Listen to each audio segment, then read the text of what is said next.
Hello friends, இன்னைக்கு நம்ம சுவையான பூண்டு வத்தல் குழம்பு எப்படி பண்ணலான்னு பார்க்கலாம்.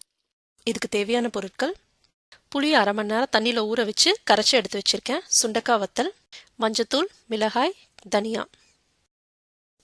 துவரம்பருப்பு, சீரகம், வெந்தயம், கடலைப்பருப்பு, மிளகு,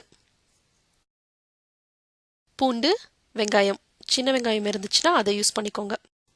இப்போ முதல்ல நம்ம குழம்புக்கு தேவையான பேஸ்ட்டை ரெடி பண்ணிடுவோம். அதுக்கு ஒரு பேனில் சூடானதும் தனியாவையும் மிளகாயும் எண்ணெய் இல்லாமல் வறுத்து தனியாக எடுத்து வச்சிடலாம்.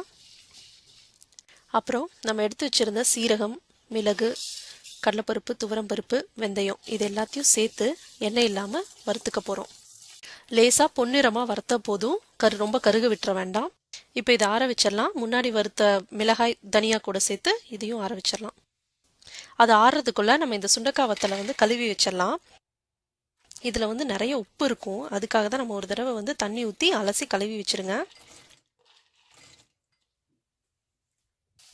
இப்போ நம்ம வறுத்து எடுத்து வச்சுருந்தது நல்லா ஆறிடுச்சு. அதை ஒரு மிக்சி ஜாரில் கொஞ்சமாக தண்ணி ஆட் பண்ணி நல்லா பேஸ்ட் ஆக்கிக்க போகிறோம். இந்த மாதிரி ஃப்ரெஷ்ஷாக நம்ம மசாலாவை அரைச்சி போட்டால் நல்லா டேஸ்ட்டு கொடுக்கும், பொடி சேர்த்துக்கிறத விட. இப்போ அடுத்தது நம்ம குழம்பு செய்ய ஆரம்பிச்சிடலாம். அதுக்கு ஒரு பேனில் சூடானதும் 3 டீஸ்பூன் நல்லெண்ணெய் ஆட் பண்ணிக்க போகிறோம். வத்த குழம்புக்கு எப்பவுமே நல்லெண்ணெய் தான் யூஸ் பண்ணணும். அதுக்கப்புறம் எண்ணெய் காஞ்சதும் அதில் கடுகு, உளுத்தம்பருப்பு போட்டுடலாம். அது பொரிஞ்சு வந்ததும் நறுக்கி வச்சுருந்த வெங்காயம், பூண்டையும் போட்டு நல்லா வதக்கிக்கலாம். ஒரு 2 நிமிஷம் நல்லா வதக்குங்க.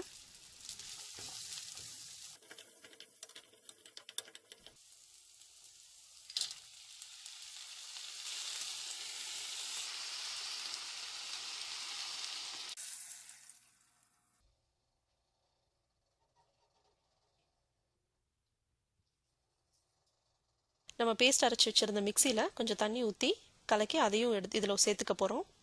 இப்போ எல்லாத்தையும் ஒன்றா கலக்கி நம்ம மூடி போட்டு மீடியம் ஹீட்டில் ஒரு 15 மினிட்ஸ் நம்ம வைக்க போகிறோம்.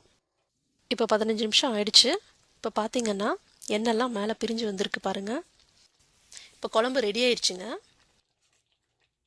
இப்போ நம்ம எந்த பாத்திரத்தில் குழம்பு ஊற்றி வைக்க போகிறோமோ அதில் கொஞ்சம் நல்லெண்ணெயை ஊற்றி நம்ம செஞ்சு வச்சுருந்த குழம்பை இதில் ஊற்றி மூடி வச்சுருவோம். அவ்வளோதாங்க, சுவையான பூண்டு வத்தல் குழம்பு ரெடி. ட்ரை பண்ணி பாருங்கள்.